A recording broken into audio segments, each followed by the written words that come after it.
Rasheen, the Cursed Thunder God. Now, this card has some of the coolest potential out here, but also one of the most explosive possibilities of a price point out here, as we're looking at the warning signs for this weekend's YCS. Now, Rasheen, the Cursed Thunder God, is one tuner plus one or more non-tuner monsters. Each time your opponent activates their card or effect, you gain 300 life points when that card resolves. Now, we have a very powerful ability. It's during your opponent's turn. We can pay 1,500 life points and tribute this card to apply one of two effects. We can destroy all face-up monsters your opponent controls, or we can destroy all face-up spell and trap cards your opponent controls. Now, you can only use this effect of Rasheen, the Cursed Thunder God, once per turn. Now, I'm not exactly sure where we're going to get some craziness with this, but the possibilities are truly endless out here as we head on into the future of Alliance Insight. Rasheen, the Cursed Thunder God. Now, this card has some of the coolest potential out here, but also one of the most explosive possibilities of a price point out here, as we're looking at the warning signs for this weekend's YCS. Now, Rasheen, the Cursed Thunder God, is one tuner plus one or more non-tuner monsters.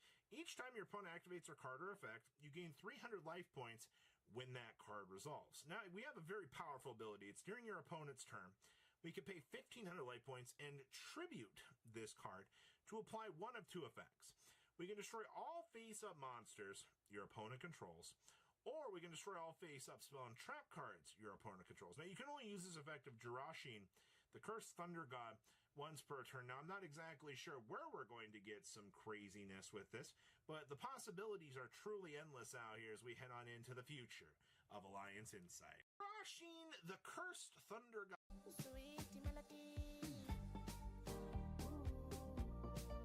Rasheen, the Cursed Thunder God. Now, this card has some of the coolest potential out here, but also one of the most explosive possibilities of a price point out here. Rasheen, the Cursed Thunder God. Now, this card has some of the coolest potential out here, but also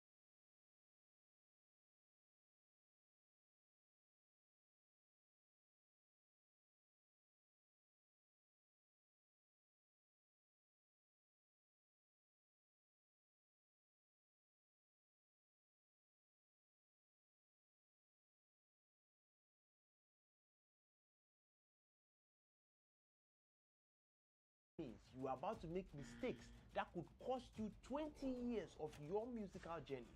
But if you have a few minutes, I'm going to show you how to avoid them. Now listen carefully. Why do I say this? Because the mistakes that you were planning to make, I've already made them in my piano journey. Do you ever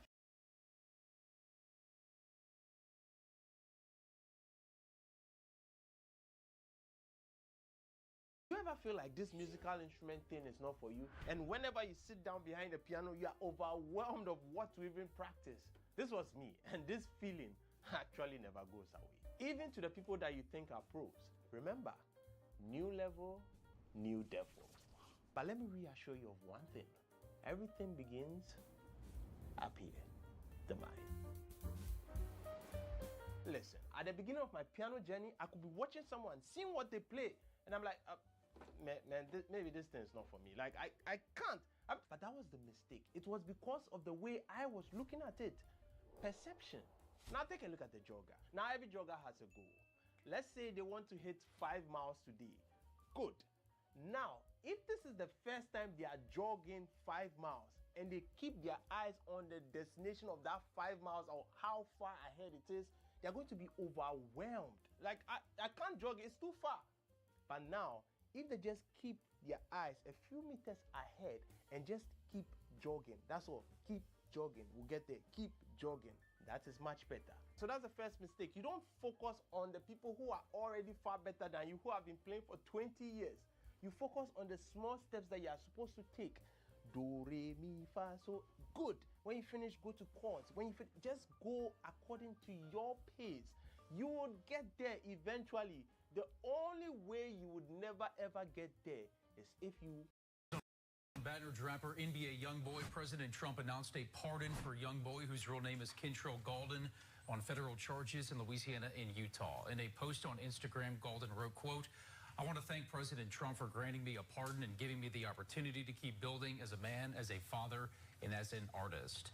This moment means a lot. It opens the door to a future I've worked hard for, and I am fully prepared to step into this. Breaking news tonight, President Donald Trump has pardoned music artist NBA YoungBoy, who's been living here in Utah. Yeah, Kentrell Gaulden was in a Utah courtroom last year accused of prescription drug fraud, in which he paid a $25,000 fine.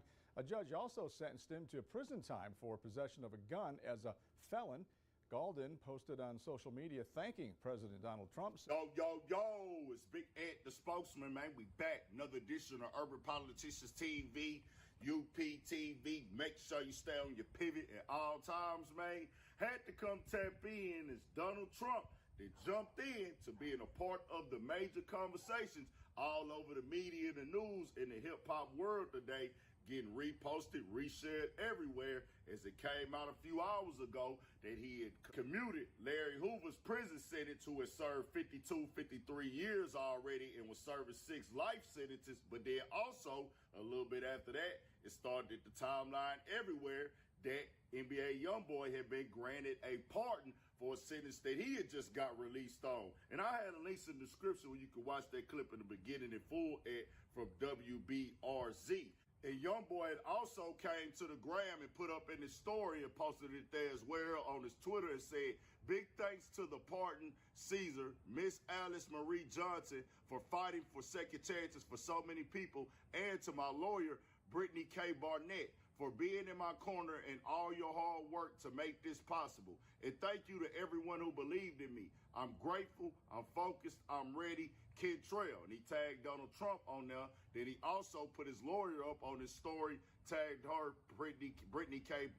Barnett, and shouted her out as well with and the significance of this situation, with this being him being pardoned on the cases that he caught federally. In 2024, while under house arrest in Utah, the rapper was arrested for allegedly running a prescription drug fraud ring out of his multi-million-dollar home. He faced 63 charges, including identity fraud and forgery.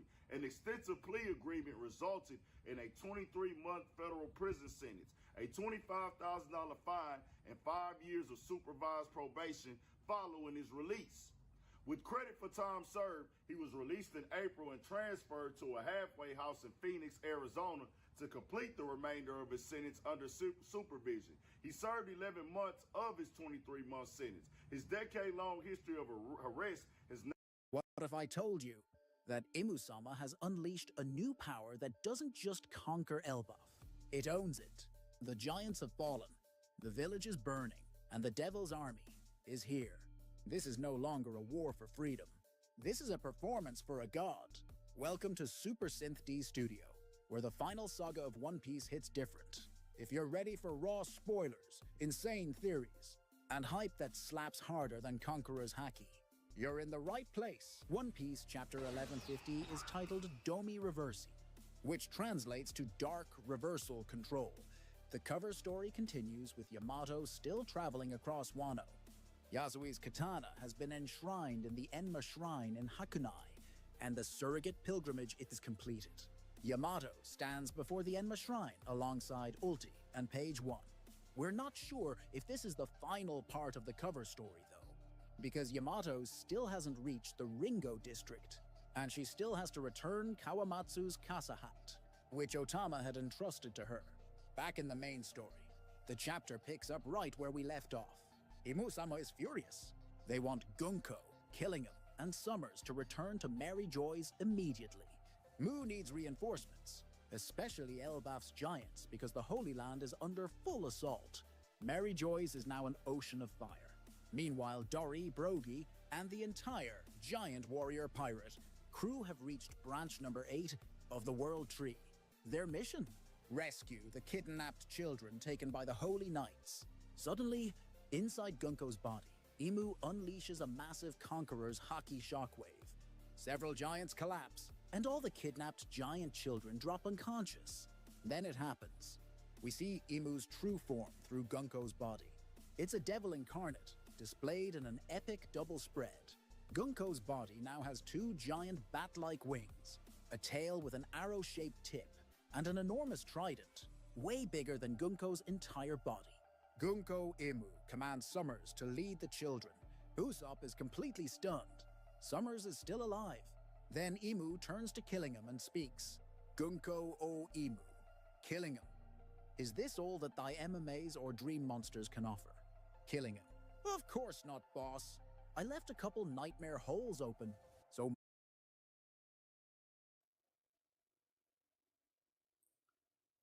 Alright. So a question I get asked a ton is, how do I have this set up?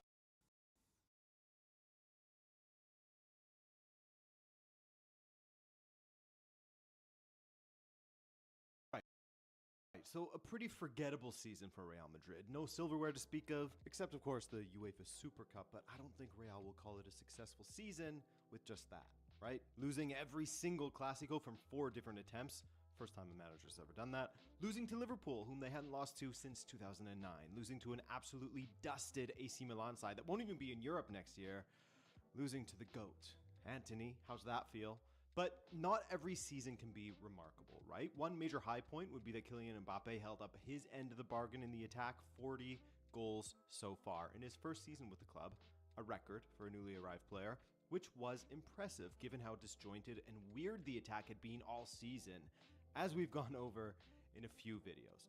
Part of that was down to Ancelotti's lack of structure when it came to the attack. His policy of letting players be expressive in the final third and allowing them to figure it out and make decisions themselves has worked wonders in the past. But when it stops working as well as it should, then some direction is needed, right? And that seemingly never came, and if it did, then they had difficulty in implementing it, didn't they? But with Ancelotti leaving and all things pointing to Xabi Alonso, there are a few areas that really need sorting, and some that need rebuilding, because by their own standards that they had set, this was a disaster season for Real. It's funny because I guess it's because of the club's attitude mixed with their success, but winning is the absolute expectation for them. A down season isn't really tolerated amongst the people at the club, the fans, and even rival fans who use that as a stick to beat them with. And fair enough, that's football, right? But with Carleto leaving, there hasn't been a confirmation of Xabi yet becoming the new head coach. But don't tell that to the media, where every article speaks as if Xabi Alonso was already the coach who has been unveiled. You know, Alonso wants these 5 players to leave. Alonso demands Modric renewal. Alonso asks Real Madrid for this specific breakfast on Thursdays. And on they go, despite no announcement yet. But it's coming. It's coming. And realistically, there have been conversations between Xabi and Real Madrid as far as some general planning, squad planning goes. Some guarantees that Xabi would have wanted as far as recruitment before signing on, etc. And so, speaking of recruitment, there are a few positions that Xabi will have to address, and a few that seemingly have been addressed already for the overall stability of the team going into next season, and how they need to stop this cascading effect of issues that start from the back line. So let's talk fullbacks, let's talk center backs, and how the defense improves the midfield.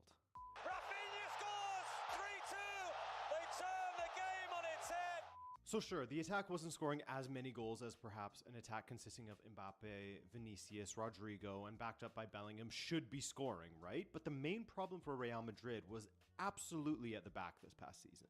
Now, I made a video on this previously about how the back line has been completely neglected when it comes to signings over the last few years, and that's why we're seeing so many transfer rumors for Real Madrid focused in that area of the pitch, and Real Madrid seemingly going ahead with a few of said rumors. Sorry, let me rephrase that, by the way. The players associated for a potential transfer to Real Madrid are not because of my video. I know it sounded like I was saying that. I'm a nobody. But because it's even more obvious as the season rolled along that the backline's injuries was causing a cascading effect throughout the team, you know, pulling players out of their original positions to fit into the back line, that made it more difficult for Ancelotti's already difficult job. Okay, so let's talk some signings for defense. We've already seen Dean Huijsen announced as a signing for Real Madrid next season, the Netherlands-born, Spain-raised, recently turned 20-year-old, who in my opinion was the best young player of the Premier League season. And yes, I consider only players 21 and under. I'm not a weirdo like the official award that has older guys in the running. So bizarre. Huijsen himself has said in the past that, quote, "The main reason to go to Italy was to improve my defensive game. I wanted to become a more complete player. In Spain, the focus was ball control, and then in England, I learned all about intensity. I learned a lot from the high tempo and one-on-one situations." And you can really see that in his game, can't you? Well, he is very solid on the defensive end of things. He's also incredible at reading the game and advancing the ball through passing or carrying forward himself. it's funny, if you look at highlights of him, a lot of it, he's doing anything but defending. He's quite impressive with the ball at his feet. The guy is in the 96th percentile amongst center backs when it comes to shot creating actions and expected assists. He's in the 93rd percentile, again, when it comes to progressive carries, and he averages 4.96 progressive passes per match. And as for the, reading of the game part that I mentioned, he's in the 96th percentile when it comes to interceptions and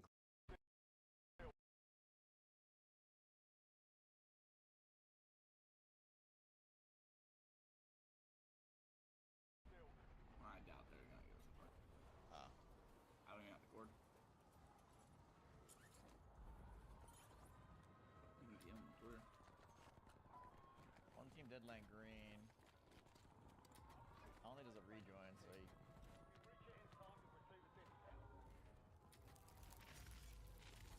Well, actually, you do have the option, I think. He does have the option to join back, but... That's a bit of it. Maybe I could do it.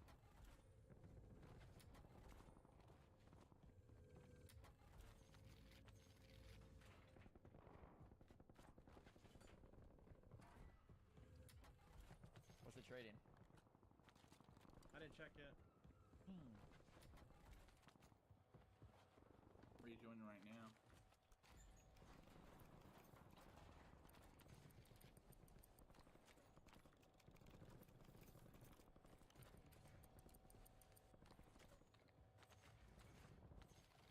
Drop this. Don't trade these. We're gonna have to buy him back. Got my money at the buy. Oh, I had to buy Much that. later.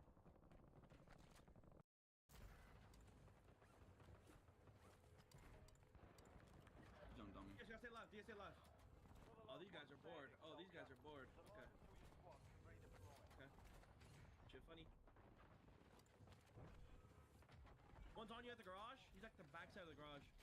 Oh shit, bro. Hurt the fucking shit out of me. I got living for a second. How did I just not hear him, bro? I'm right here too. Ooh.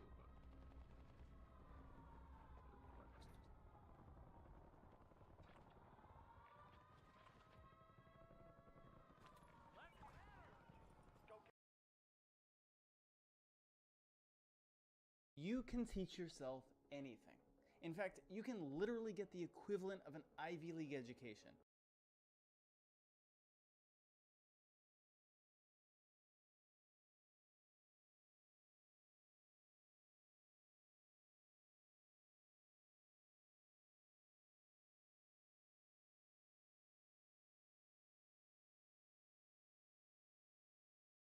You can teach yourself anything. In fact, you can literally get the equivalent of an Ivy League education, and all without spending any money.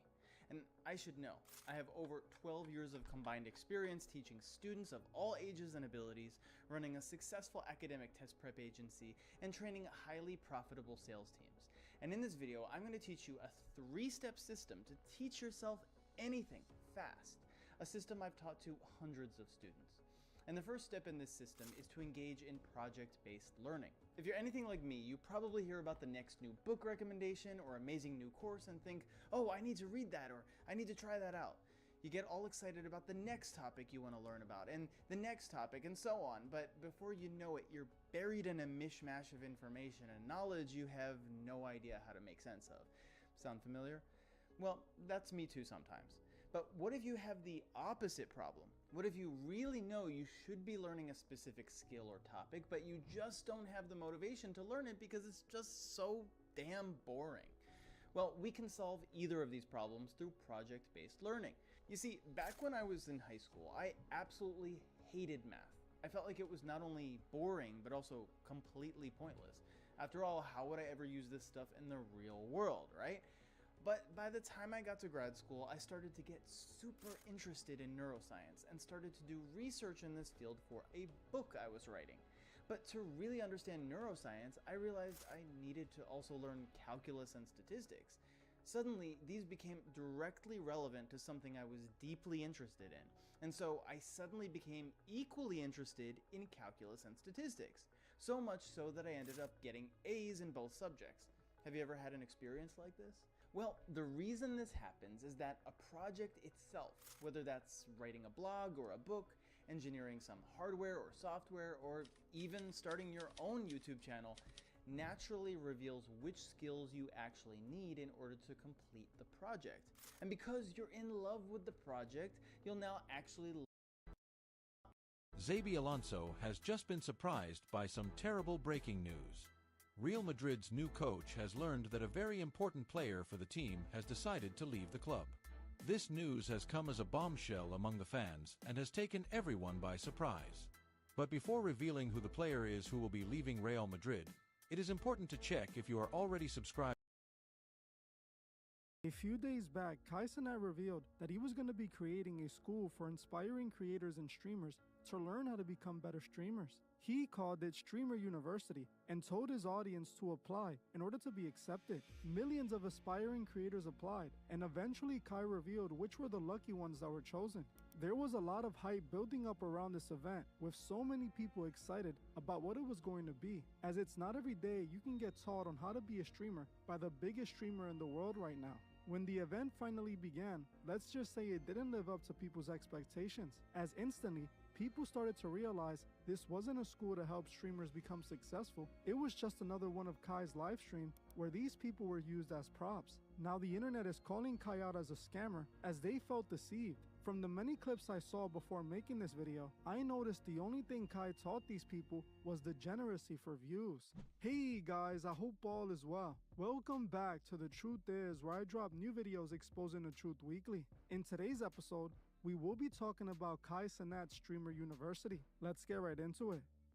Right now, Kai is on fire. Everything he touches turns into millions of views and millions of dollars. He is actively taking streaming to new heights, and that's what the world saw with his Streamer University event. A couple of days back, Kai made this high production commercial to promote his new streaming school called Streamer University. The commercial started by showing what appears to be Hogwarts Castle from the Harry Potter movies, with Kai playing as the head of the school. In the commercial, he was seen going to deliver an acceptance letter to a streamer that was accepted to Streamer University. The promotion video was over the top and indicated that this Streamer University was going to be something grand. Kai claimed that Streamer University was going to be a school for streamers to learn how to be successful just like him. He told his fans that he would have other Already subscribed to the channel and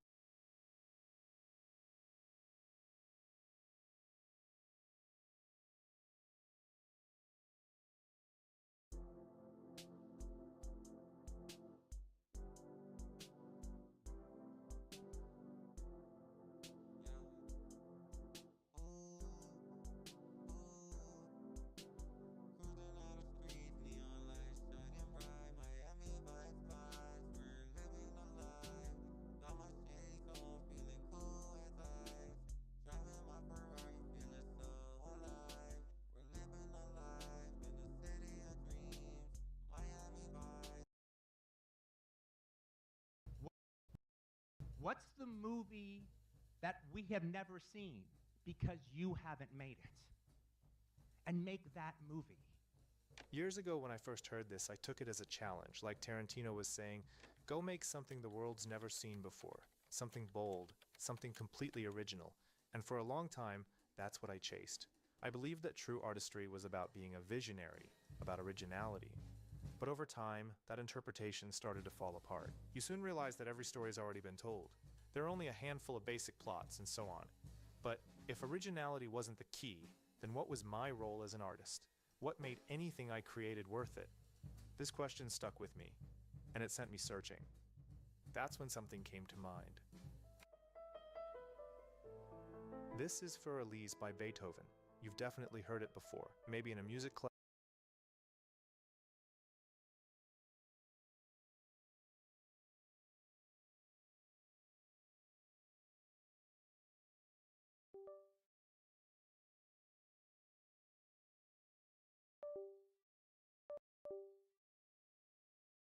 Maybe in a music class, maybe in an elevator, but there's this interesting thing about it. This melody feels kinda inevitable, like it always existed. And Ludwig van just happened to be the one to catch it. And I had this thought, if he hadn't written it, maybe someone else eventually would have. Could another composer have come up with the same tune? Probably, but it would have. I used to think we create art because of talent, passion, or self-expression.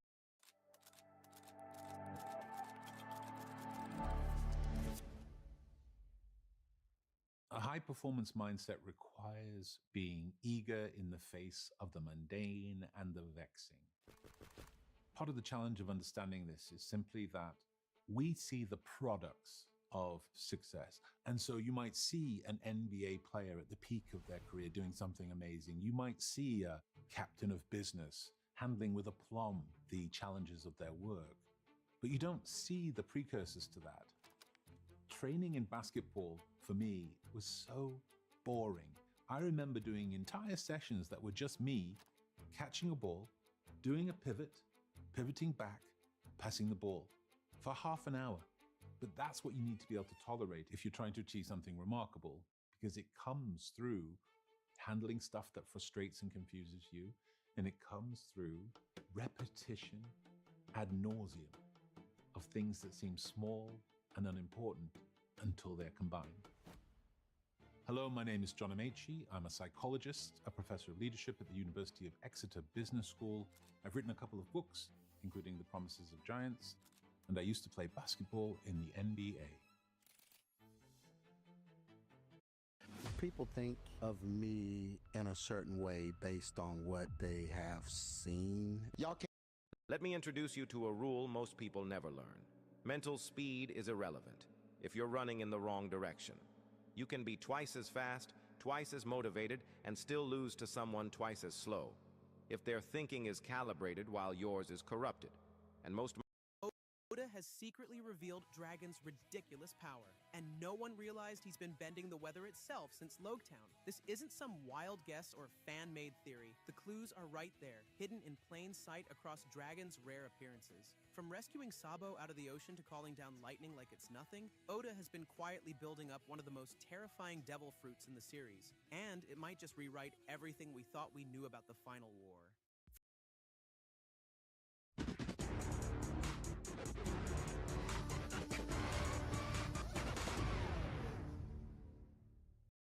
Yo, do's and do that, your fellow neighbor. Hey, my name is Fabrice, and today you're gonna get my 3 biggest learnings I had with learning the piano for over 10 years. And if you're thinking Real Madrid's 2024-25 has been massive and memorable. Working 40 hours a week is stupid. In fact, it's a joke, and again, it's another lie that we've all been told, and I'm here to expose it in today's video. So trigger warning, if you are a sheep and you have that mentality of, well, I'm lucky to have a job, and Aaron, you have a bad attitude, and you're just trying to poo-poo the 9 to 5, this video is not worth watching. This video is for people who know deep down something is seriously wrong. Man, listen. You know, people only start to respect you when you go ghost, man. And this is definitely something that it's a power play. It could be seen as that. You know, you look at the book, 48 Laws of Power. He touches on it, you know, but it's not even about power or leverage over anyone. It's just about learning psychology of human nature. This is you. You have started going to the gym and lifting weights. Your muscles got bigger. You can bench press a grown man. And because of that, this is my honest advice for anyone who wants. The ninjas were a warrior class in feudal Japan. You know, when you focus on something, This is Jiri Prohaska, the man who became a UFC champion by fighting like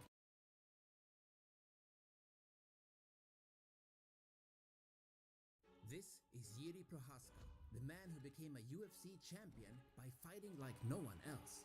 Hands down, chin forward. He almost moves around like a guy who wouldn't be good, but he's really good. He's got his own style. I mean, there's no one that fights like that guy. Hello, guys. Today, I'm visiting Jiri with my brother. Let's go. Our goal is to find out what makes his fighting style so effective. Make comfortable from uncomfortable. Boom. How do you do this? You can use his technique as your technique. There's no difference whether it's something fast or slow. It's just about your attitude. And the ultimate challenge is to fight the man himself. And the winner is to wants to win. If you don't want to win, don't go there. Right. Man, if you want to win, go there with everything. There's no past, there's no future, there is just this moment. Whatever happened, I know I will win. That's it. Little did I know, we would soon experience this mindset. Okay, the main exercise, there's 3 types of timing. Before the attack, in the attack, and after the attack. We start with the defense and after attack, or some slip and then attack. So Okay. let's go. Boom, boom. Hey, really nice. Boom, boom, boom.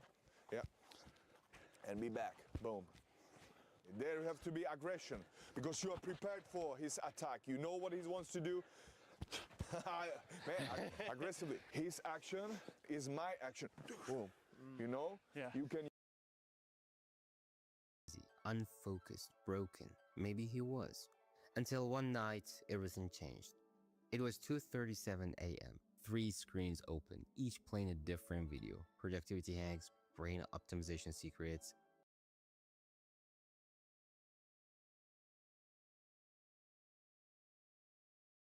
You're gonna be the richest person in your family. This message is not for everyone. You'll know if it's for you. You've had visions of a very prosperous life a long time ago.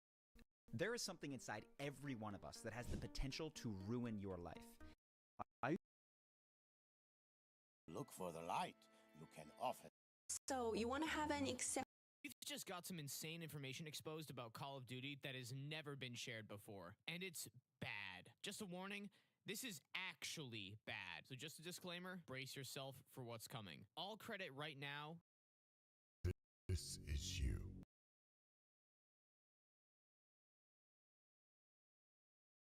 Just need to.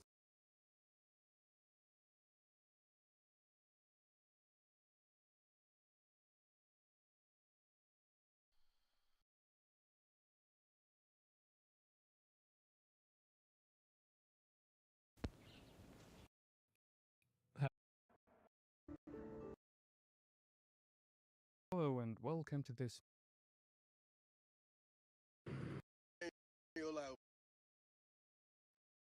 Yo, what's up guys? Chase the Bro here, and welcome back to another Elden Ring DLC. World War III tensions explode today, May 28th, 2025, as the US and Russia are on a collision course. Let's go ahead and take a look at the latest headlines so that way you can see it for yourself. Here you can see coming out today, May 28th, 2025, former Russian president threatens Trump with World War III after Putin criticism. Here's another one. This is making headlines left and right. Putin ally warns Donald Trump of World War III. Here's another one. It says former Russian president raises specter of a World War III as rhetoric ramps up over Ukraine. And here is another one coming out. Trump warned of World War III by Russian chief after Vladimir Putin's criticisms. And also, Russian official Medvedev offers Trump a World War III warning after Putin's comments. You can see this coming out today, May 28th, 2025. So things are escalating significantly over the last 24 hours. I believe that this sparked maybe in the past 24 hours, maybe yesterday or so, starting to make headlines today. Not really sure with the time zone difference, but what we're hearing is that right now there is a lot of conflict and tension between Donald Trump and Russian President Vladimir Putin. They're saying there is a war of words and warnings going back and forth between the two. And now we're hearing that Medvedev, he is coming out and he is issuing a warning directly to the United States and to Donald Trump saying, hey, we are potentially on the brink of something bad, which would be World War III. Now, I'm going to play for you the video footage so you can see it for yourself. And this is one of the first times we've seen it escalate to this degree. We have seen it back and forth between Russia and Ukraine. We've heard a lot of warnings. There has been nuclear threats quite a bit here but now we're seeing this coming out directly from Russia to the United States. Now, let me know your thoughts. Do you think that we're going to be on the verge of a potential war between the United States and Russia? If so, put yes. If no, put no. Let me know your thoughts. Right now, we're hearing Putin and Trump. They're not getting along very well. In fact, in the last 24 hours, I played for you some video footage just yesterday on the live stream when we heard Trump come out and say, I've known Putin for a very long time. I've worked very well with him, but he has gone absolutely crazy in the past 3 days. Massive attacks, unlike anything we've seen with the Russia-Ukraine war that have been taking place. And now we're hearing that both nations are going back and forth, and they're firing at each other's leadership. I see yeses pouring into the comments, and yeah, I'm not surprised to see that many yeses, because right now what we've been hearing in the last 24 hours is things have escalated significantly. This is unlike what we have seen before, and the rhetoric between the two, it is escalating. So I'm seeing a lot of yeses pouring in, a couple of no's, a couple of people saying no right now, like tensions are running high. We actually heard Russia say emotions are high. That is all this is right now. But then we saw Medvedev just come out in the last 24 hours and say the United States needs to be aware that if they're threatening Russia, we're on the brink of World War III. This would be all-out war. So I'm going to dive into the latest video footage and articles so that way you can see it for yourself. Let me know your thoughts in the comments. Now, before we dive in, do me a quick favor. If you appreciate the updates, don't forget, take a quick second, hit that like button for me. That simple thumbs up button helps out the channel a ton. Just takes a second. I appreciate it. Helps spread this out further across the YouTube platform so more people can get the latest updated information.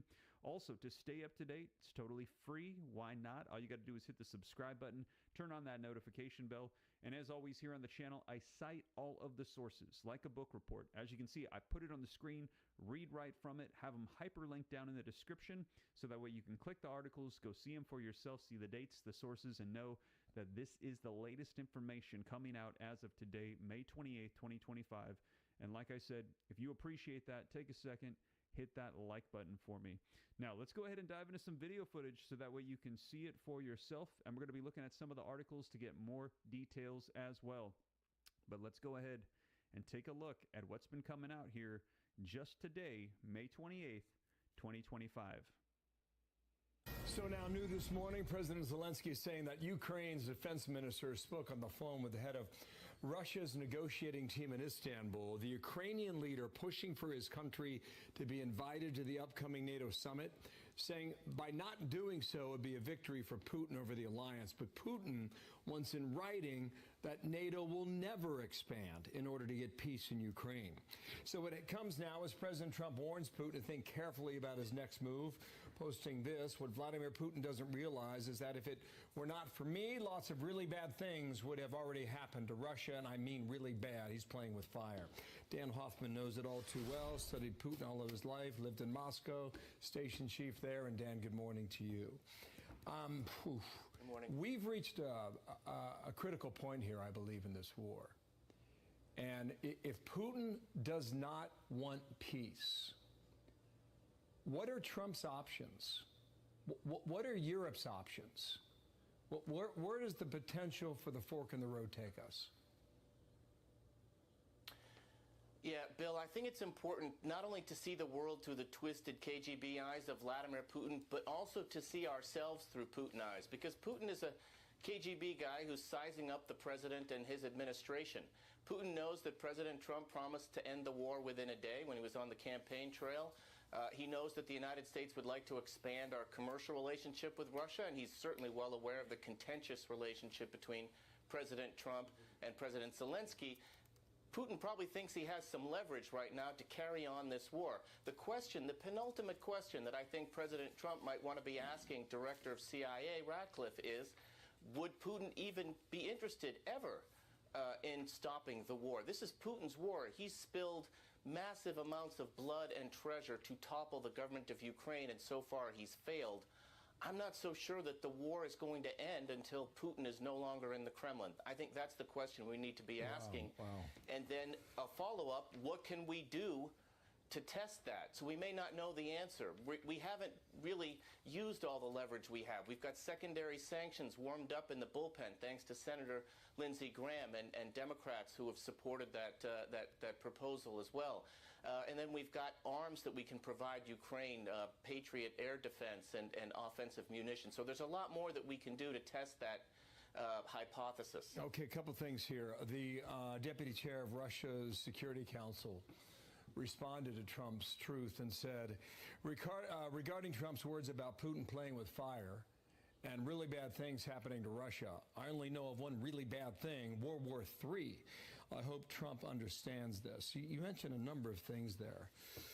You know, what can you test? And you listed a number of things there. John Ratcliffe, head of CIA. What are his conversations all about? Overnight, you know, you got the German leader saying that we're going to strike deep into Russia now. And they did. There were drones that reportedly hit a number of different military installations that are building cruise missiles for the war. They're building drones for the war. So that is happening right now. But back to this point that you just mentioned there about Putin. You have to know what he is willing to accept to get peace. That's what you said. What do you think he wants? Yeah. That would get that? So I think you know you're getting to Putin a little bit when you hear the nuclear rhetorical brinkmanship. When the Biden administration was talking about giving Ukraine the weapons they needed when they needed them, that's when Putin's stalking horse, Dmitry Medvedev, the deputy national security advisor, was threatening nuclear war. And that really got to Joe Biden. And I think it really induced the Biden administration not to give Ukraine Javelin anti-tank weapons and aircraft and other things that Ukraine needed when they needed it. But look, Putin's strategic objective has never changed. He wants to topple the government of Ukraine and install a puppet regime. What we need to do is make it clear that's just not possible.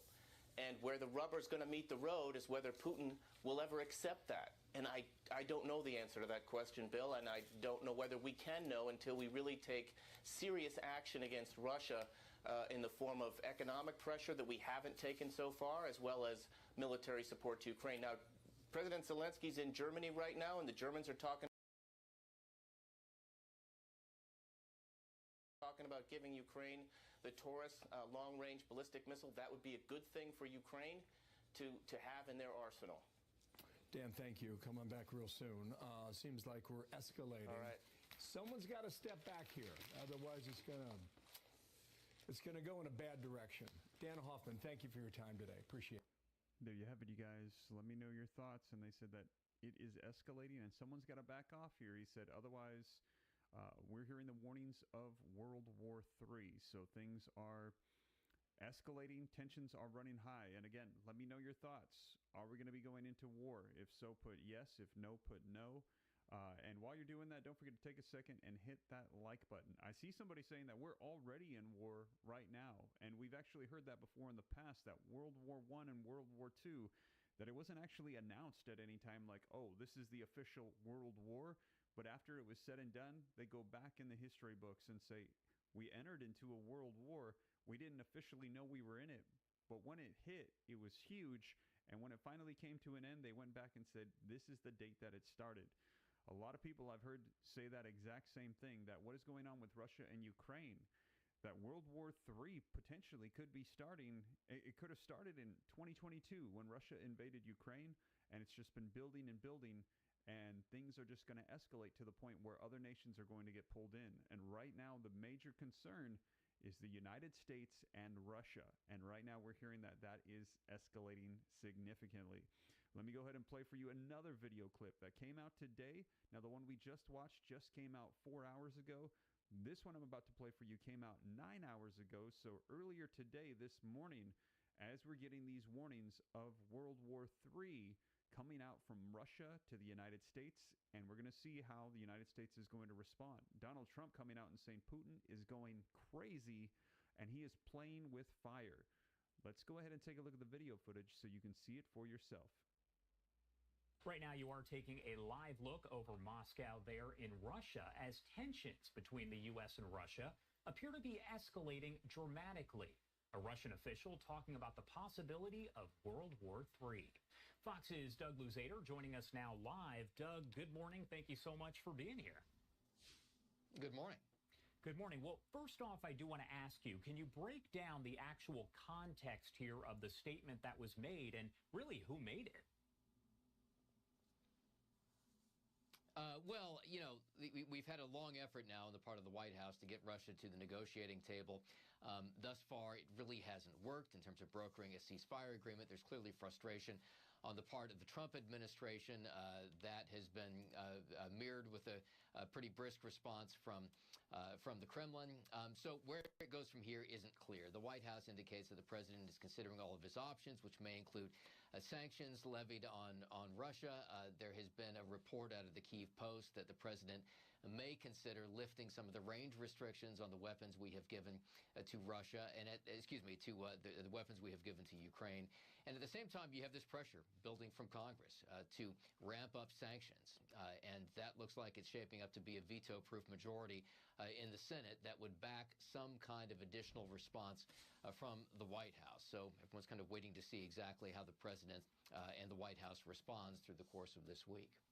And that's what I was going to ask you. The statement coming out from that Russian official, obviously the former president of Russia there. So my question is, has President Trump responded? We know that he's usually pretty busy there on Truth Social, but it appears that he hasn't said anything in response to what was essentially a response. Well, this may come down to a question of what the White House does in terms of whether there will be additional sanctions this week. There had been a report of the Wall Street Journal that they are considering additional sanctions. Again, this report of possible lifting of range restrictions. I mean, there are a host of options here in front of the White House. We just don't know what path they're going to take, and it may be that we don't see any kind of response. And quick question here, how does it appear that the relationship between President Trump and President Putin has kind of changed over the past several days and really maybe a week or so? Well, the president has made his frustration very, very clear, saying that in his mind something has happened to Vladimir Putin recently, and that there's just frustration that he has not negotiated at this point a ceasefire deal. All right, Doug Luzader there with Fox News. As always, thank you so much for taking the time to join us and break it all down. We appreciate it. There you have it, you guys. Let me know your thoughts in the comments down below. We're hearing things are escalating significantly. Now, let's go ahead and take a look at some of these articles so that way you can see it for yourself, get some updates as to what is going on right now. And you can see this one coming out from Newsweek says Putin ally warns Donald Trump of World War III. Now, this article reads, Dmitry Medvedev, the deputy chairman of Russia's Security Council, hit back at Donald Trump after the United States president warned that Vladimir Putin is playing with fire by continuing his bombardment of Ukraine. Now, here's why it matters. Trump spent the weekend bashing Putin, saying the Russian leader has gone absolutely crazy and telling reporters, I don't know what the hell happened to Putin. Trump's comments came after Russia launched one of the biggest barrages of airstrikes against Ukraine since Putin first invaded the country back in 2022. So just to clarify, what we're hearing is that this is escalating significantly more than we have seen this in the past. Since this war has been going on from 2022, it has now escalated in the last 3 days. Most of Russia's strikes hit civilian targets in Ukraine, including residential areas in Kiev and university dorms, the New York Times reported. So here's what to know. What Vladimir Putin doesn't realize is that if it weren't for me, lots of really bad things would have already happened to Russia, and I mean really bad. Trump wrote in a Tuesday morning Truth Social post, he's playing with fire. That came out yesterday. Medvedev later wrote on X, formerly Twitter, regarding Trump's words about Putin playing with fire and really, really bad things happening to Russia. I only know of one really bad thing, World War III. I hope Trump understands this, he said. Trump has grown increasingly frustrated with his Russian counterpart over the last several months as the U.S. works to broker a ceasefire between Russia and Ukraine. That could bring about an end to the war, which entered its third year in February. Russia's latest air assault on Ukraine also came days after Trump had what he characterized as an excellent phone call with Putin that he believed would lead to a peace deal. Now, here's what people are saying. President Donald Trump wrote on Truth Social over the weekend that I've always had a very good relationship with Vladimir Putin of Russia, but something has happened to him. He has gone absolutely crazy. He is needlessly killing a lot of people. And I'm not just talking about soldiers. Missiles and drones are being shot into cities in Ukraine for no reason whatsoever. I've always said that he wants all of Ukraine, not just a piece of it, and maybe that's proving to be right. But if he does, it will lead to the downfall of Russia. Kremlin spokesperson Dmitry Peskov told reporters on Monday, "We are really grateful to the Americans and to President Trump personally for their assistance in organizing and launching this negotiation process. Of course, at the same time, this is a very crucial moment, which is associated, of course, with emotional overstrain of everyone absolutely, and with emotional reactions." So they're calling the United States emotional. Now, Ukrainian President Volodymyr Zelensky wrote on X on Monday, "Only a sense of total impunity can allow Russia to carry out such strikes and continue increasing their scale. The increase in Russia's strikes should be met with increased sanctions. Russia's disregard for diplomacy and refusal even to consider a ceasefire must be met with a freeze on Russian finances and a halt to its oil trade." Wow. So there you have it, you guys. Now, when I reported this to you about 48 hours ago, when we had first heard that Trump had said they were playing with fire, now we're seeing the response. I had let you know that we had heard that Donald Trump said that he is all for sanctions against Russia if necessary, increasing things significantly because what we are currently seeing unfold is a massive escalation. And in addition to that, the threats of World War III, this is one of the first times we're seeing it directly coming out against the United States.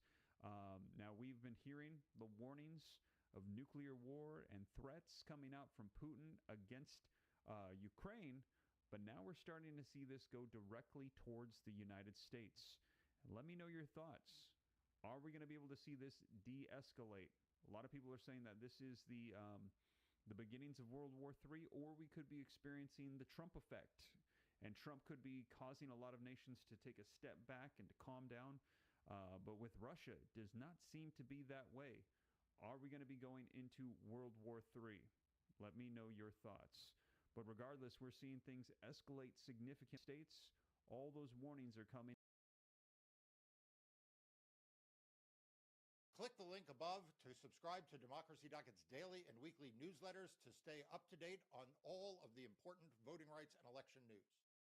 While Republican state lawmakers promote voter suppression bills around the country, Democrats are working to fight back and protect voting rights. And nowhere is this clearer than in the great state of Michigan. We're joined today by Michigan State Senator Jeremy Moss. This is Defending Democracy, a weekly podcast from Democracy Docket. We're your hosts. I'm Mark Elias. Welcome, Michigan Senator Jeremy Moss, to Defending Democracy. Thanks, Mark. I appreciate the chance to highlight what we're doing.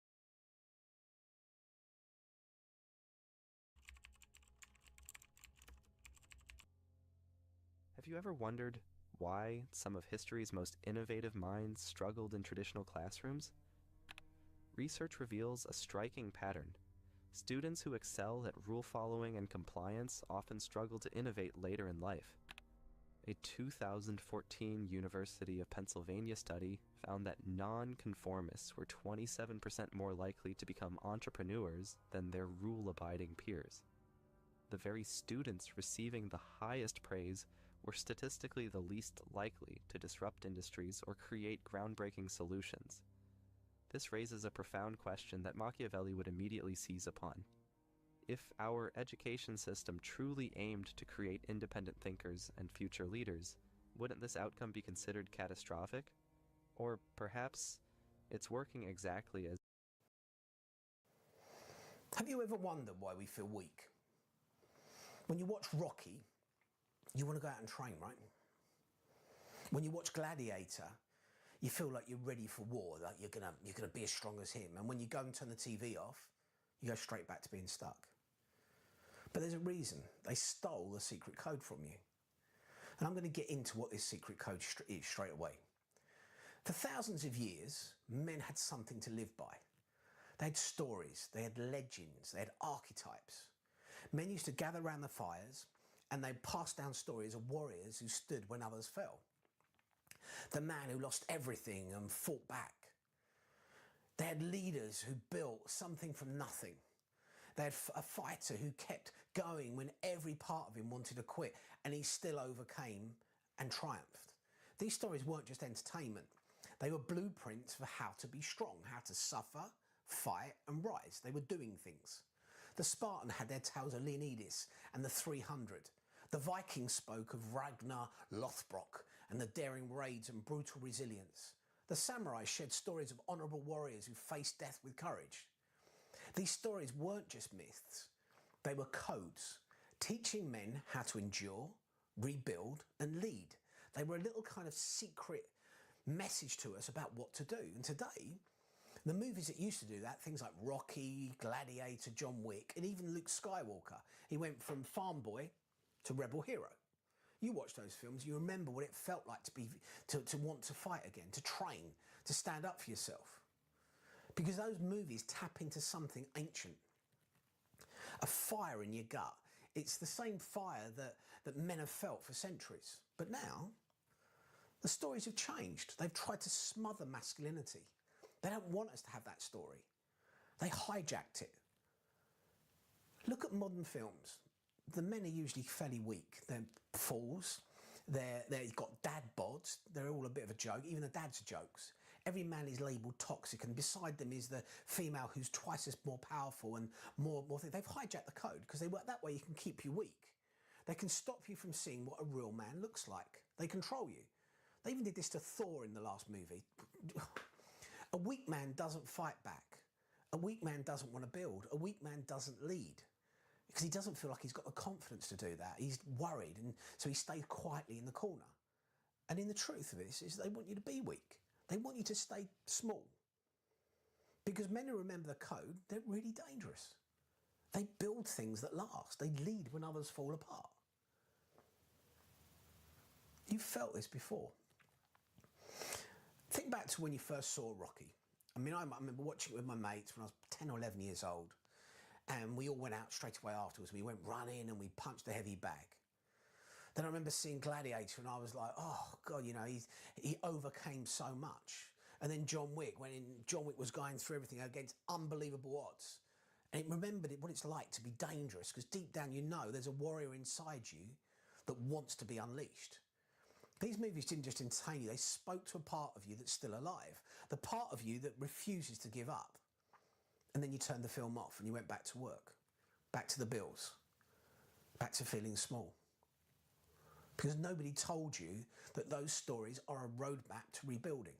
Nobody told you that that fire is meant to be acted upon. You need to take that fire back.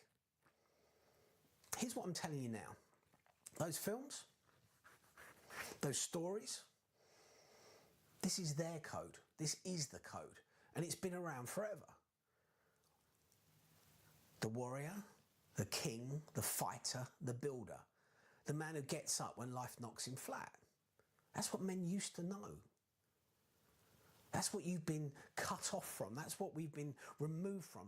Let's go back to Rocky. Let's use that as an example. Rocky isn't just a boxing movie. It's not just a love story. It's about a story of a man who's at rock bottom. In a dead-end job, he's a total bum. And he gets given a chance. And what does he do? He finds discipline. He gets up at 4 o'clock in the morning. He drinks his eggs. He trains to be better. Oh, but he has no resources. He can't even go to the gym. He can't afford it. No money, no resources. So what does he do? He builds his own system. He runs the streets. He punches frozen meat. He comes up with all these innovative ways of training. He gets creative because no one's coming to save him, and he gets it. And then he gets in the ring and he gets punched in the face, literally. He gets knocked down. And what does Rocky do? He doesn't stay down. He refuses to stay down. He keeps on rising. This is you. Keep on rising. And then what most people miss, Rocky didn't win that fight. But he stands up and he fought back every time. And in doing that, he shows every single man watching the map of how to get there. Don't stay down. Doesn't matter whether you win, don't stay down. So how are we going to turn this inspiration into action? So you're feeling lost. This is why. They cut you off from the stories that were designed to make you strong. And you can take it back. Go and watch Rocky. Just go and watch any real warrior film. Something from the 80s usually, because they're quite they're on par. They know what men were back then. But this time, don't just sit there. When the hero fights back, stand up, move, lift, act. Go out for a run yourself tomorrow morning at 4 o'clock in the morning. Do something that's hard. You're not staying weak. You're not staying lost. You're going to rise. You're going to fight. You're going to build. You're going to lead. Because if you don't, life will destroy you. In the next video, I'm going to break down exactly how this secret code works. Not just in the movies, but in your own life. So you've got something to actually act upon step by step. We're going to use it to show you how to rebuild like the warriors of old. And then you're going to know how to take the code back. Don't miss it. I think this is going to be a good one.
Have you ever wondered why we feel 31 goals, 62 points, and a final day brace. Kylian Mbappe is officially the 2024-25 European Golden Shoe winner. From a quiet start at the Bernabeu to a blistering finish with 9 goals in the final 5 matches, the French striker silenced all doubts and proved himself the most lethal finisher in Europe this season. But this is more than just an individual accolade. It's a warning shot to the rest of Europe. A new era at Real Madrid has begun, and Kylian Mbappe is leading the charge. While Los Blancos endured a trophy-less campaign across all competitions, what seemed like a mere consolation prize has turned into the season's saving grace, the European Golden Shoe. With no realistic team objectives left in La Liga, Mbappe turned the individual race into his personal stage. I'm going to share with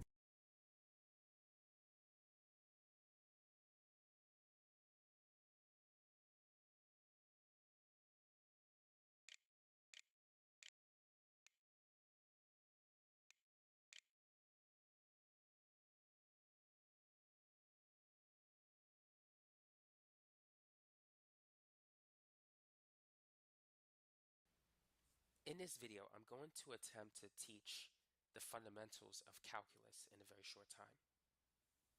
So there's three areas of calculus that you want to be familiar with. The first one is limits. Now, limits help you to evaluate a function. Let's say if we want to evaluate f when x is equal to 2, but for some reason the function is undefined or we just can't do it. Well, a limit will allow you to see what happens as x approaches 2. And so limits are very useful to find out what happens to a function as we approach a certain value. Now, the second area of calculus that you want to know is derivatives. So what are derivatives? Well, basically, derivatives are functions that give you the slope of an original function at some value. So let's say if I have some function f of x. The derivative of f of x is known as f prime of x.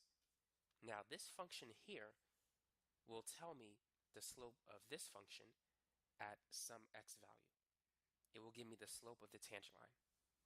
So derivatives are very useful for calculating rates of change. Now, the third area is integration. Integration is basically the opposite of derivatives. With integration, you're basically finding the area under the curve. Integration is very useful for calculating how much something accumulates over time. And what you need to know is that derivatives and integration, they're opposites of each other. For instance, we said that the derivative of the function f of x is equal to f prime of x. So this is the derivative of the original function f. The integral of f prime of x is f of x. So this is the antiderivative, or the integral of f prime. So you can think of integration as finding the antiderivative.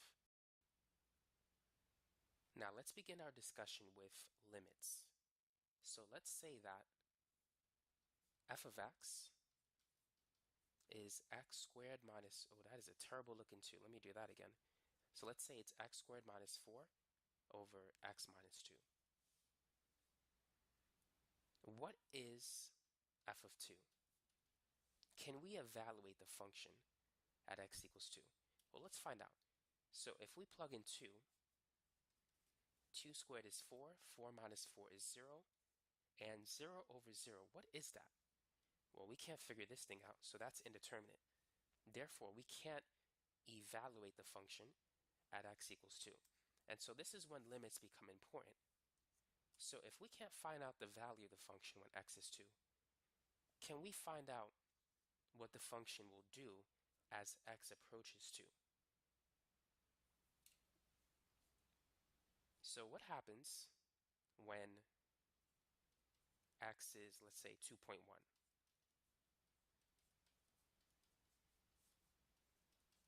So if we were to plug in 2.1 into the function,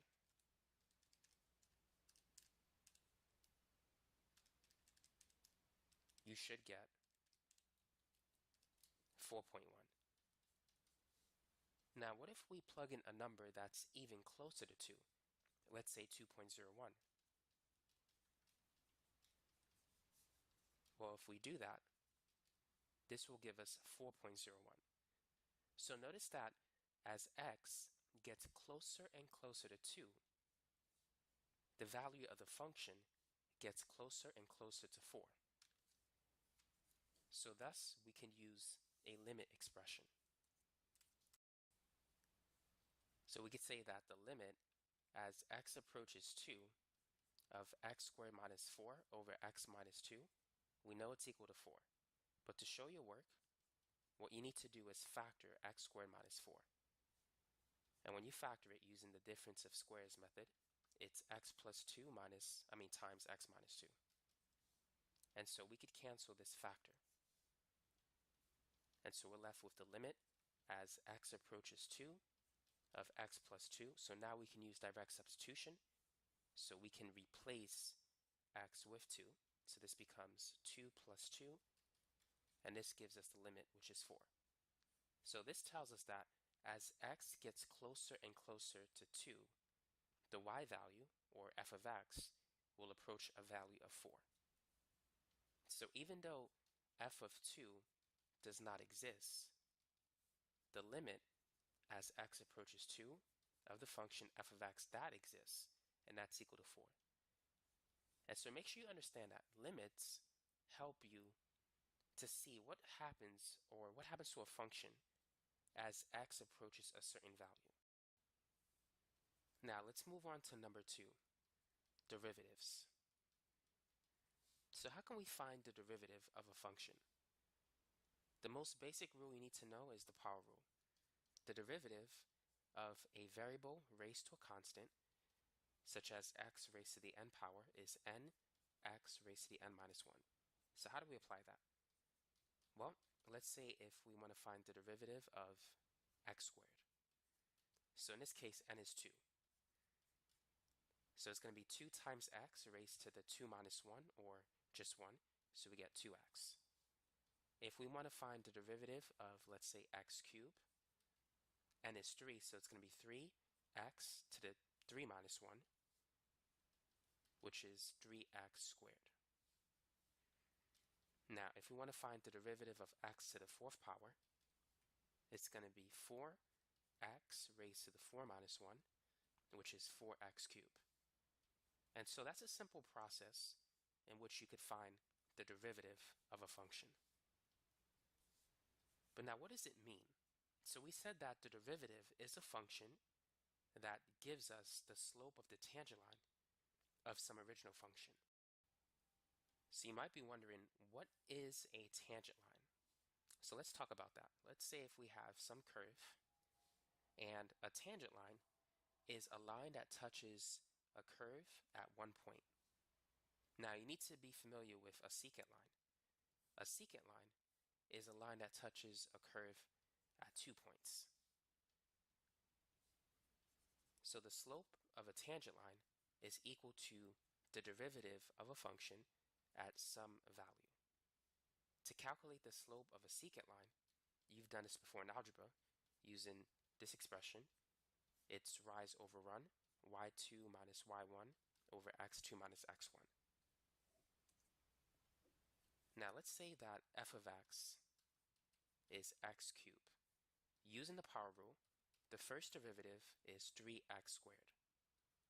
So let's say if we wanted to calculate the slope of the tangent line when x is equal to 2. So the slope of the tangent line is going to be f prime of 2, which is 3 times 2 squared, so it's 12. So this means that at x equals 2, the slope is 12. So what does that mean? That means that as you travel 1 unit to the right, the curve will increase by a value of 12. So every time you travel, or every time the x value increases by 1, the y value will increase by 12. So that's what a slope of 12 means.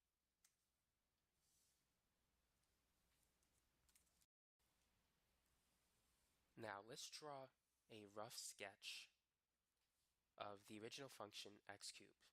Now the graph doesn't have to be perfect, but just good enough for instructional purposes.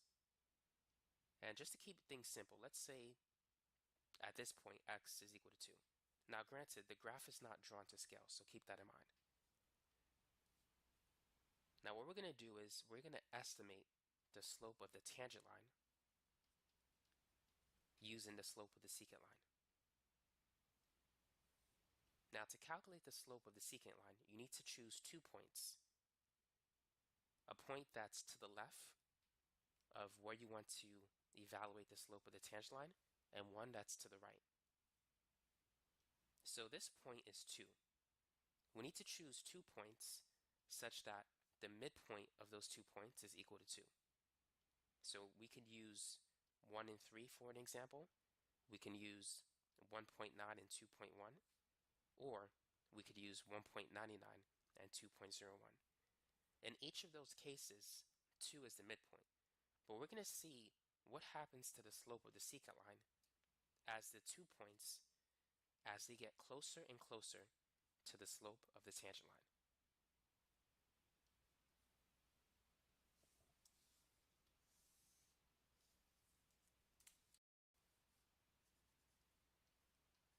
So first, let's calculate the slope on the interval from 1 to 3.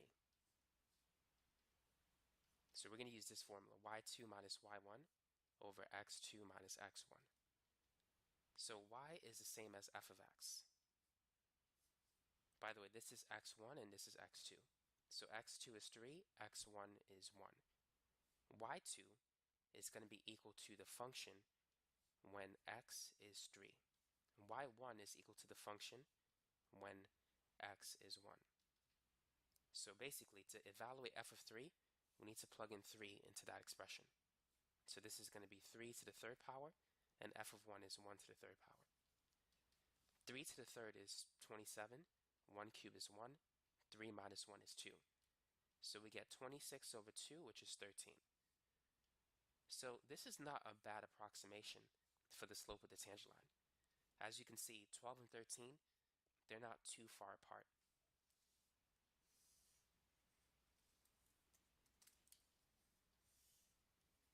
So I'm just going to write this down on the bottom for reference. So now let's choose numbers that are closer to 2, like 1.9 and 2.1. So 2 is the midpoint.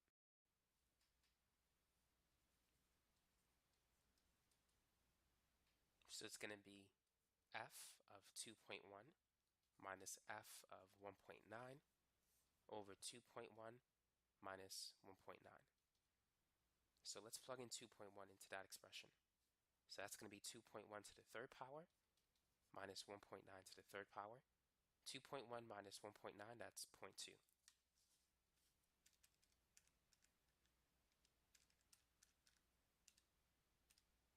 So if you plug this in, you should get 12.01. And notice that this is a very good approximation to the slope of the tangent line. So notice that the slope of the secant line approximates the slope of the tangent line as these values get closer and closer to 2. Now, what was that something that helped us to evaluate a function as x gets closer and closer to some value? If you remember, it's limits. So we need to incorporate a limit expression with some sort of rate of change that looks like this. So let's use limits to evaluate the slope of the tangent line. So x is going to approach 2. And it's going to be f of x minus f of 2 over x minus 2. Now f of x, we know it's x cubed. F of 2, if you plug in 2 into that expression, 2 to the third is 8, and you get this. Now we need to factor x cubed minus 8. So to factor differences of perfect cubes, you could use this formula. It's a minus b times a squared plus ab plus b squared. So to factor x cubed minus 8, x is a, b is the cube root of 8, which is 2, a squared is x squared, ab is 2x, b squared is 4. So this is how you can factor x cubed minus 8.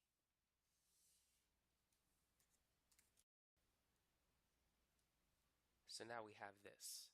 The limit as x goes to 2 of x minus 2 times x squared plus 2x plus 4 over x minus 2. So now these two factors will cancel. And now we can substitute 2 with x. So we have the limit as x approaches 2 of x squared plus 2x plus 4. And so it becomes 2 squared plus 2 times 2 plus 4. 2 squared is 4, 2 times 2 is 4. And if you add 4 3 times, it's the same as taking 4 and multiplying it by 3, which gives you 12. And so we could use a limit process to find the slope of the tangent line, as well as just finding the derivative and plugging this in. So as you can see, the derivative is a function that gives us the slope of the tangent line at some x value. And there's multiple ways in which you can calculate the slope of the tangent line. You can estimate it using the slope of the secant line, or you can calculate it using a limit process. So I wanted to connect limits with derivatives in one video. Now the next area is integration, which is equivalent to antidifferentiation. As we said before, it's the process of finding the antiderivative. Now, if you recall, we said that the derivative of x to the 4th is 4x cubed using the power rule. Well, the integral of 4x cubed should give us x to the 4th. And here's the formula for finding the antiderivative, or the integral. So you're going to add 1 to n and then divide by that result. And you're going to add some constant of integration. The derivative of any constant is 0. So when you integrate, you always have to add a constant to your expression. So this is going to be 4x to the 3 plus 1 divided by 3 plus 1. So that's 4x to the 4th over 4. And let's not forget to add plus c. And so as you can see, we get x to the 4th plus some constant. So integration is the opposite process of differentiation. So you can call it anti-differentiation. Now I want to take a minute to compare derivatives and antiderivatives, or integration, side by side, just so you could see a summary of the key differences between the two. So when dealing with derivatives, you're looking for a function that will tell you the slope of the tangent line, which touches the curve at one point, at some x value. So derivatives are useful for calculating the instantaneous rate of change. Now, when dealing with integration, this will help you to determine how much something accumulates over a period of time, whereas derivatives will tell you how fast something changes per unit of time. So integration is very useful for calculating the area under the curve. So when dealing with derivatives, it will give you the slope of the tangent line, which you can calculate it by dividing y by x. To calculate the area, you need to multiply y by x. So notice the difference. So in its simplest form, when you're differentiating, you're dividing the y values by the x values. Whereas when you're integrating, you're multiplying the y values by the x values. And multiplication and division, they're opposite processes. And that's essentially what you're doing when you're differentiating and integrating. Now, of course, it's a little bit more complicated than that, but that is the gist of it. Let's consider this problem.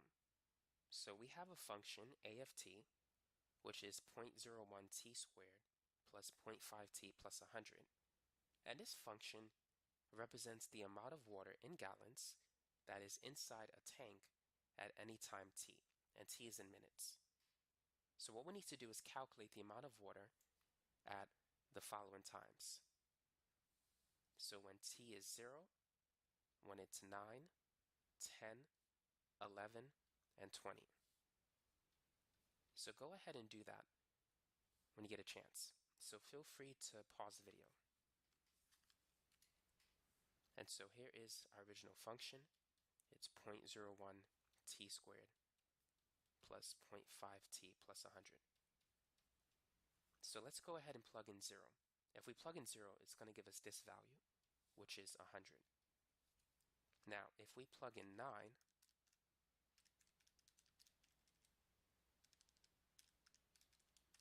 it's going to give us 105.31. Now let's plug in 10.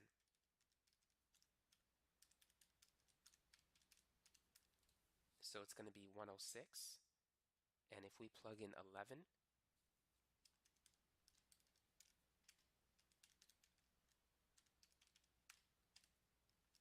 we're going to get 106.71. Now let's plug in 20.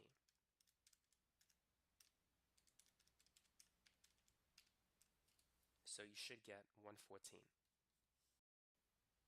Now keep in mind, T is in minutes and A of T is in gallons.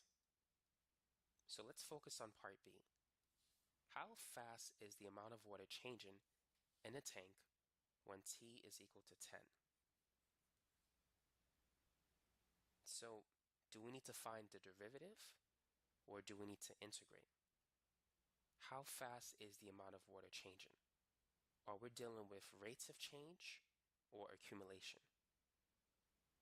So because we're dealing with rates of change, we're dealing with derivatives.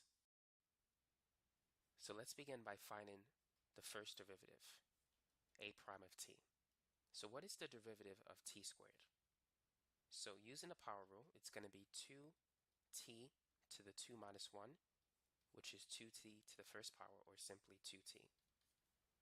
Now what is the derivative of t, or t to the first power? It's going to be 1t raised to the 1 minus 1, which is 1t to the 0. Anything raised to the 0 power is 1. So this is going to be 0.5 times 1. Now what about the derivative of a constant, like 100? The derivative of any constant is 0. If you were to use the power rule, this would be 100 and then times 0, because you need to bring this to the front, and then it's going to be t to the 0 minus 1. 100 times 0, the whole thing is 0. So therefore, the derivative function is going to be a prime of t, which is 0.01 times 2, that's 0.02t plus 0.5. So this is the derivative. It's going to tell us how fast the amount of water is changing in a tank at any time t. So we want to find out how fast it's changing when t is 10. So that's 0.02 times 10 plus 0.5. 0.02 times 10, that's 0.2. And 0.2 plus 0.5, it's 0.7. So this tells us that the amount of water is changing by 0.7 gallons every minute when t is 10. Now, if we were to graph the original function, this value will represent the slope of the tangent line. But how do we know if our answer is correct? Well, one way to determine that is to calculate the slope of the tangent line by approximating it using the slope of the secant line. Now, it's important to understand. I've been a learning coach for over a decade, and in this video, Judices, with the season now over for Real Madrid, the transfer market is heating up. Let me tell you about the latest transfer news, rumors, and possibly the next couple of signings for Real Madrid. Madridistas, to never miss any breaking news, match previews, or match reactions, please hit that subscribe button, like the video. About half of you watch all the videos, but you aren't subscribed. I don't want you missing any breaking news because I think it's going to be a crazy offseason for Real Madrid. And when we talk about crazy offseason, the first person is somebody I didn't think that we would actually be getting involved. Bang, bang, bang. Let me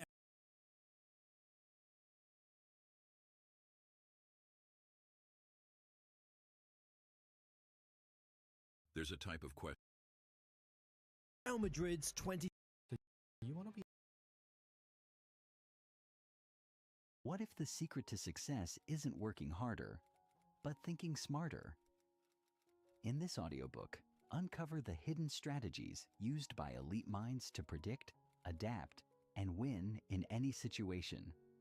Master the art of strategic thinking, outmaneuver obstacles, and take control of your future. Introduction. What if I told you that most people are playing the wrong game? Not just in business or competition, but in life itself. Every day, millions make decisions based on habit, emotions, or short-term gains, never realizing that they are reacting instead of strategizing. They wake up, rush through their routines, check off to-do lists, and deal with problems as they arise. But the truth is, the most successful, influential, and powerful individuals do something radically different. They think strategically. They don't just respond to the world around them, they shape it. The difference between those who struggle and those who thrive isn't intelligence, luck, or even hard work. It's the ability to see patterns, anticipate challenges, and position themselves for success before others even realize what's happening. It's a skill that allows people to predict outcomes, outmaneuver obstacles, and create opportunities where none seem to exist. And the best part? Strategic thinking isn't some secret gift reserved for billionaires, world leaders, or master negotiators. It's a skill you... My name is Wendy Suzuki. I'm Dean of the College of Arts and Science at New York University and Professor of Neuroscience and Psychology.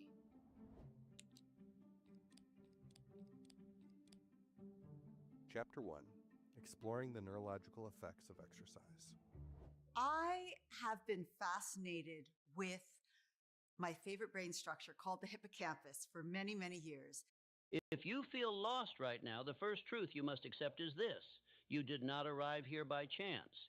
You arrived here by drift, by indecision, by delay, by surrendering your thoughts to outside forces.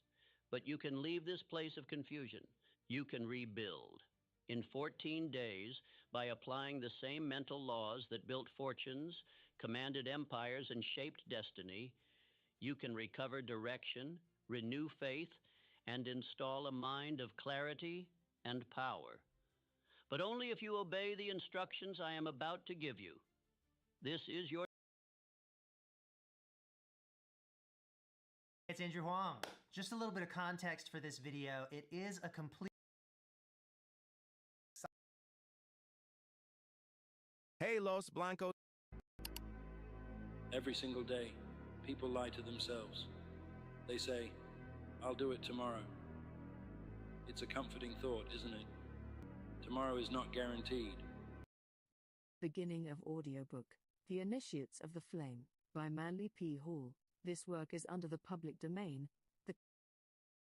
Think of a stupidly big number. Think of a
God, I'm waiting for it.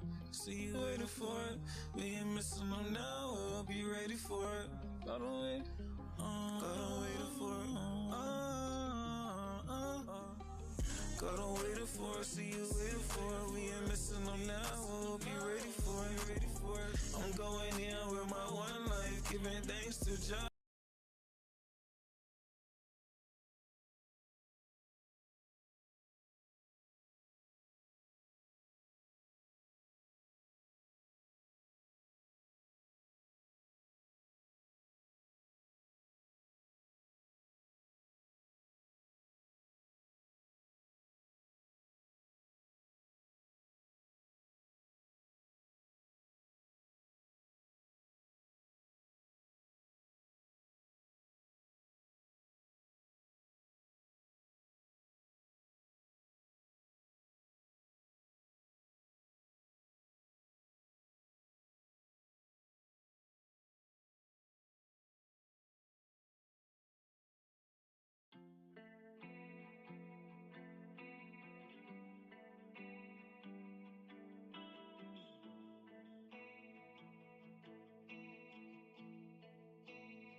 That's it. Boy, I'm working, trying to make you move.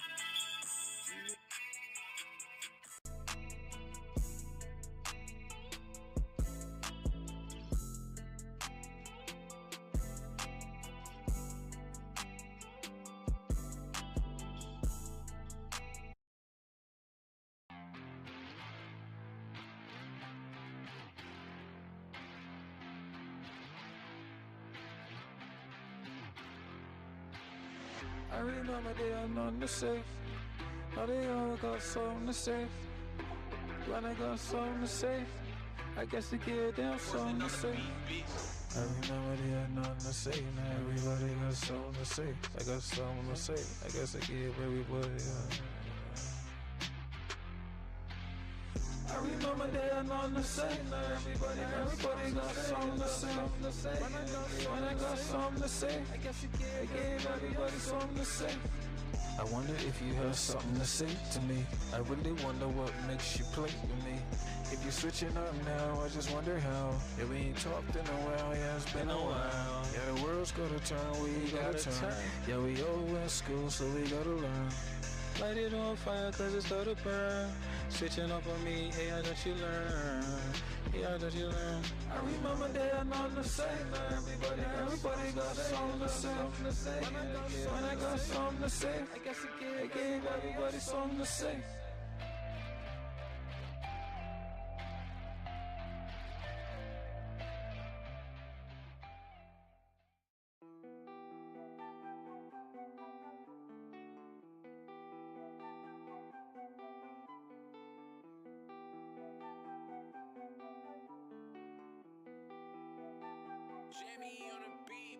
It's up to you, I wanna fly you out. Drive out, cry out.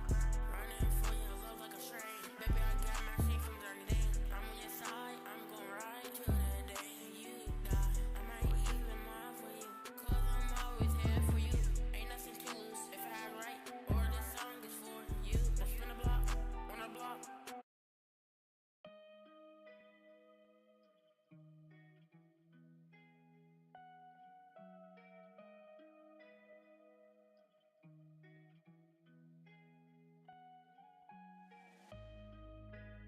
I just can't be away. Not to kick her off the sheets, baby. I'm trying to get my move there. Hit me up, babe. I just can't be a real goofy. Had to let her go, she was real goofy. Now I'm trying to get a new better sign me. Hit me up, and you know where to find me. I don't believe it all, I just gotta work for it. Heat up, and you know I gotta come for it. For these people close to me, always cross me. Do you know that it's always gonna cost me? Someone to talk to, someone to look up to. Someone that I know you, someone to get used to.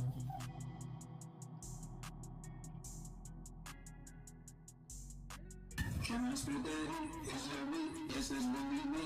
Back when I got this, there's some strength, you can really be.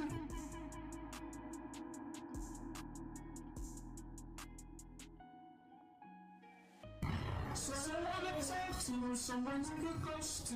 Someone I know, someone to get used to.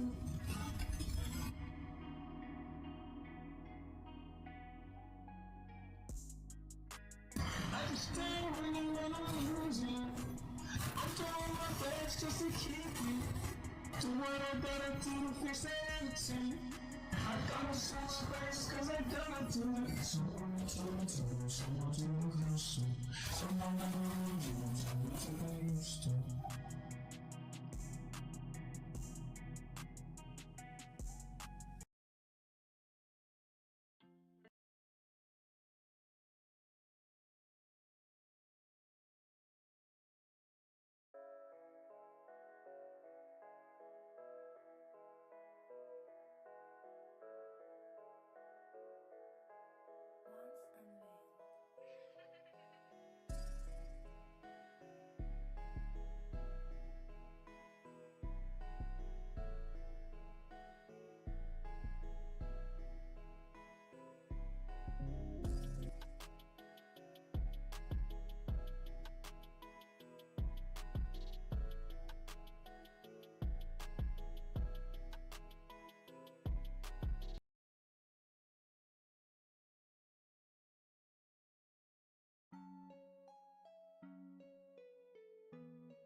Baller about the fucking flex.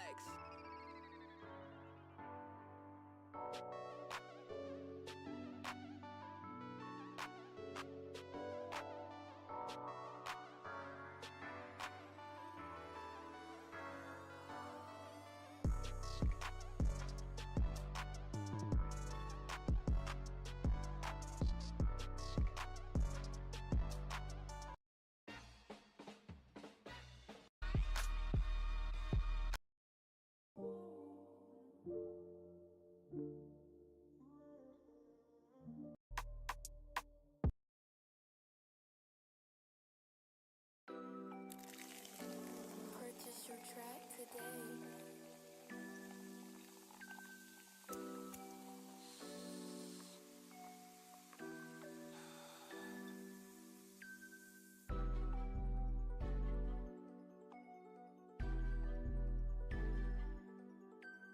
Purchase your tracks today.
Bro forgot that heat, bitch.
It's just different.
Where do you think we go afterwards?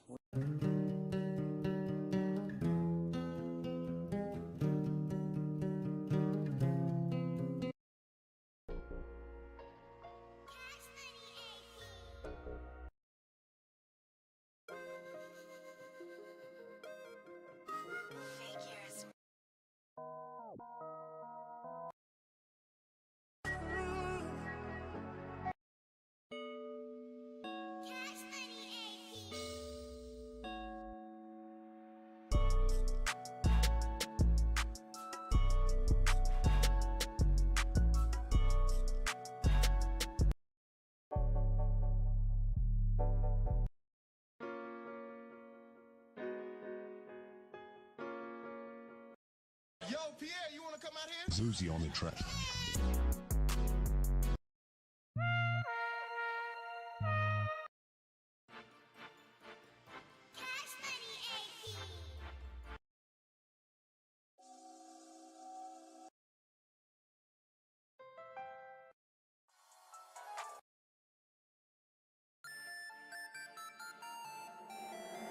Akani on the beat.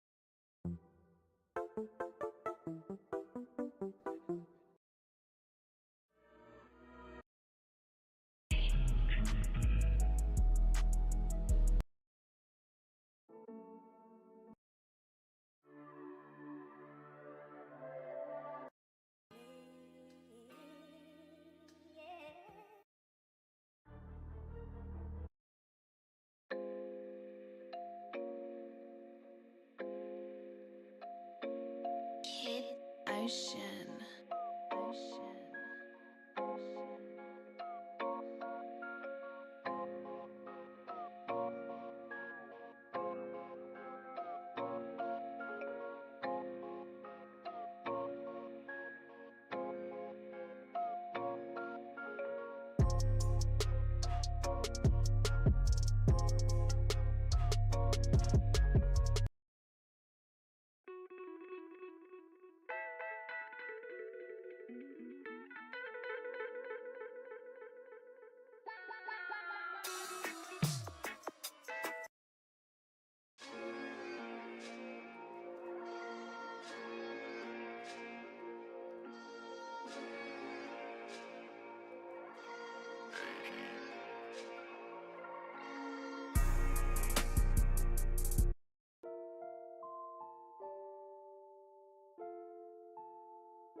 I know you're very tired. I know you're...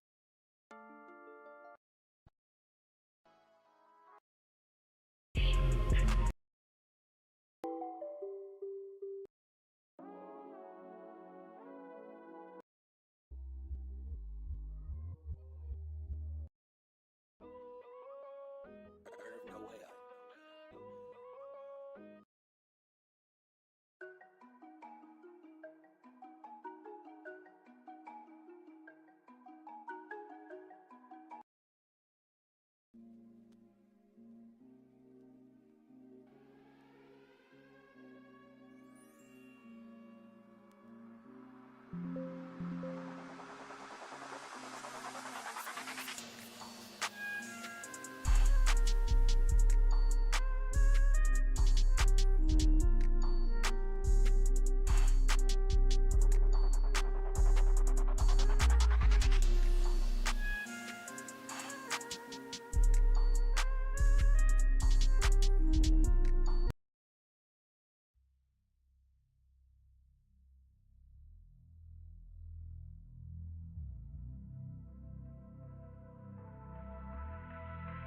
D-Max Beats.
You look lonely. I can fix that.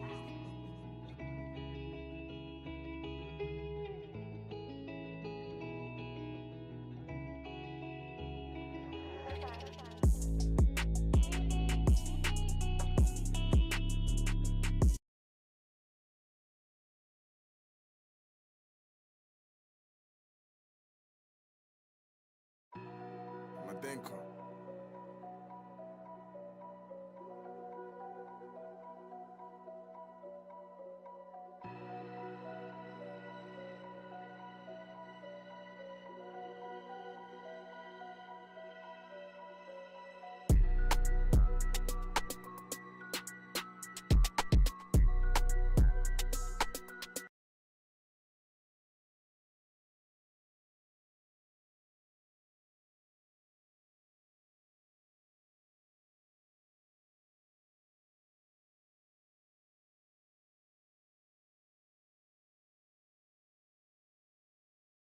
I'm gonna go to the doctors either tomorrow or the next day, whenever I can schedule it, see what they say, make sure nothing's crazy. I want you to take this video.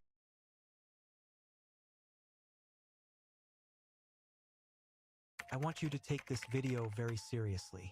Usually, you get motivated after watching videos like this to become the next Bobby Fischer. but you get absolutely destroyed as usual. This video is different. If you are under 2000 ELO, that's because you still haven't reached your full potential of positional understanding. Let me explain. The foundation of a chess position is the pawn structure. Pawns are the soul of chess. But to build a strong pawn structure, first you need to understand how to place them without weakening the position in the opening. You need to understand how to place them in a way that makes it harder for them to get through in the middle game. And you need to have the ability to take advantage of pawns in the endgame. This is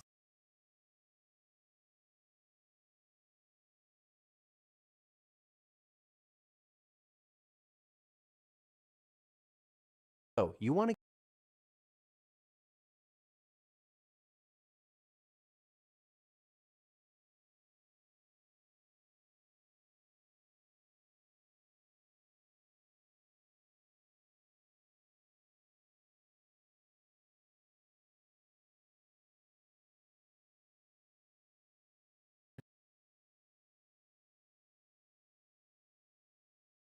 What happened? Spend the last 4 years studying how hundreds of the most creative people in history. Chosen one. What's poppin', y'all? You ever see a certain type of hate and you're Imagine if you What's going on, guys? Welcome.